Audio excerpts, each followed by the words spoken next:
दिल्ली के चुनावी दंगल में अब सारी पार्टियों ने दमखम के साथ पूरी जो यात्रा है, स्ट्रैटेजीज है, शुरू कर दी है। इस वक्त हमारे साथ कांग्रेस के पार्टी के जो अध्यक्ष है दिल्ली प्रदेश के देवेंद्र यादव मौजूद हैं। सर, पहली बात तो ये जानना चाहेंगे, 2013 के बाद से प्री शीला, पोस्ट शीला, दिल्ली वालों के बीच में कांग्रेस क्यों नहीं पैठ बना पा रही है? देखिए, लोगों ने कहीं ना कहीं बदलाव की एक सोच के साथ कि शायद उनका बेहतरी होगी, कुछ ना कुछ बेहतर होगा, उस उम्मीद के साथ आम आदमी पार्टी को दिल्ली में चुनकर लेकर आए। एक बार, दो बार और तीन बार, लगातार तीसरी बार चुनने के बाद भी आज कहीं ना कहीं लोगों को ये एहसास है कि प्रयोग बहुत हो चुके। अब वो दोबारा उस पार्टी के साथ जाना चाहते हैं जिन्होंने करके दिखाया है और जो हमेशा से, चाहे वो दिल्ली हो या देश में, अपनी एकजुटता के लिए, अपने देश को साथ लेकर चलने के लिए जानी और पहचानी जाती है, जिसकी आइडियोलॉजी है कि सबका साथ होगा तो तभी सब आगे बढ़ सकते हैं। देवेंद्र जी, पहले एक बात आपसे ज़रूर जानना चाहेंगे, जो आपका वोटर बेस था, जितने भी तमाम आपके वोटर्स थे, अब कहीं ना कहीं आम आदमी पार्टी उन्हें अपनी तरफ कर रही है, मुद्दे उनके उठा रही है। ऐसे क्या मुद्दे कांग्रेस के इन चुनावों में इस बार रहेंगे जो वो अपना वोट बैंक वापस पा सके? देखिए, मैं आज 22वां दिन है और लगभग 50 विधानसभाएं हमने इस दौरान कवर की हैं। 50 की 50 विधानसभाओं में आज बुजुर्ग परेशान है, उनको पेंशन नहीं मिल रही थी। आज गरीब आदमी परेशान है, उसको राशन कार्ड नहीं मिल रहा। आज युवा परेशान है, उसको नौकरी नहीं मिल रही। आज हर वो महिला परेशान है महंगाई से, जिसकी प्लेट से हर रोज़ सब्जी और दाल जो है वो गायब होते जा रहे हैं। आज अगर रोड की हालत देखें, इंफ्रास्ट्रक्चर की बात करें, बुरे हालात हैं। मतलब बुरे से भी बदतर अगर कहें, वो हालात आज दिल्ली के इंफ्रास्ट्रक्चर के लेवल पर हो गए हैं। आज प्रदूषण की हालत ये है कि लोग हर रोज़ बीमार हो रहे हैं। और जब वो स्मॉग के बारे में मैं पूछना चाह रही थी कि स्मॉग, एयर ब्रीदिंग इस बारी कांग्रेस के मैनिफेस्टो में रहेगा कि भी आप उनको स्वच्छ हवा दे सकें? जिंदा रहेंगे तभी सारे मुद्दे ज्वलंत रहेंगे। आपने एक बात कही कि दिस ईरा 2013 हमने ग्रीन कवर बढ़ाया था, 6 से 21% लेकर गए। हमने सीएनजी की बसेस में कन्वर्ट कर दी, डीजल ख़त्म कर दिया। हमने केरोसिन ख़त्म किया, एलपीजी लेकर आए। इस तरीके की सोच के साथ हमने आगे बढ़ने का काम किया।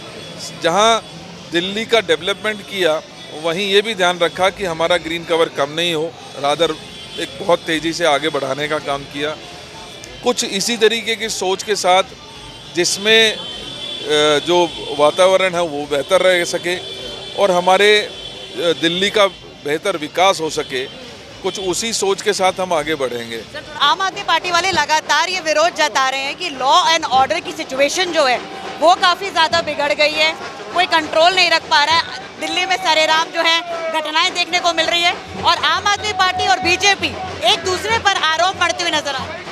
देखिए, पिछले 11 वर्षों से दिल्ली में विकास हो, सुरक्षा हो, वातावरण हो, बीजेपी और आम आदमी पार्टी एक दूसरे के ऊपर आरोप तो लगा पड़ रहे हैं, लेकिन समाधान किसी ने नहीं दिया।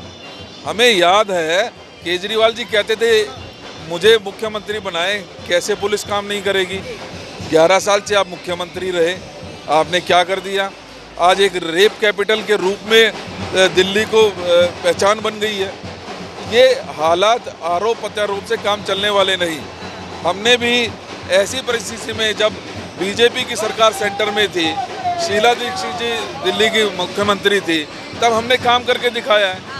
मैं इसीलिए बार बार कह रहा हूँ कि दिल्ली की जनता को ये समझ में आ गया कि अब प्रयोग बहुत हो गए हैं।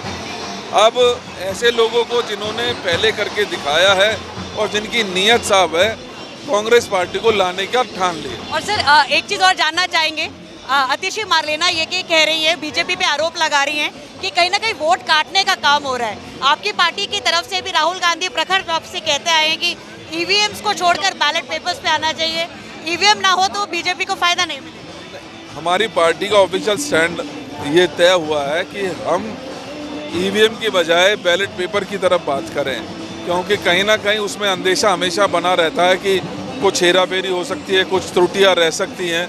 लिहाजा हम ये जो पार्टी की लाइन है उससे पूरी तरीके से ना सिर्फ सहमत हैं, बल्कि हमें लगता है कि एक सही मैंडेट उससे सामने आएगा। इस बार चुनावों में आपको क्या लग रहा है सर, कितनी आपकी जो जीत की जो उपेक्षा है वो आपको देखते हुए मिल रही है? निश्चित ही देखिए, दिल्ली की जनता ने जैसे 2013 में कांग्रेस को साफ किया, 2025 में मुझे पूरा विश्वास है आम आदमी पार्टी को साफ करते हुए कांग्रेस की सरकार बनाएंगे और एक मजबूत सरकार बनाएंगे। और उस सरकार में जहां महिलाओं का सम्मान बढ़ाएंगे, महिलाओं को बेरोजगारी और महंगाई से निजात दिलाएंगे, वहीं युवाओं को सही डायरेक्शन में लाकर इस दिल्ली की तरक्की में उनका हिस्सेदार बनाएंगे। ये थे हमारे साथ देवेंद्र यादव, जो सीधे तौर पर ये कह रहे थे कि यहाँ पे जब हुजूम देख रहे हैं लोगों का काफ़ी सारा है, तो यहाँ पर अब कार्यकर्ताओं को जुटाना, तैयार करना शुरू ज़रूर कर दिया है। लेकिन देखने वाली बात यही है कि आम आदमी पार्टी और बीजेपी के बीच जो खास तौर से ये जंग छिड़ी है, क्या कांग्रेस उसमें बीच में अपनी कोई जगह बना पाएगी या नहीं। बाकी और ऐसी तमाम खबरों के लिए जहां हम आपको चुनावी दंगल लेकर आते रहेंगे, बड़े नेताओं की क्या स्ट्रैटेजीज है, प्लान है, वो आपको बताते रहेंगे। आप इन खबर दिल्ली के साथ जुड़े रहिए।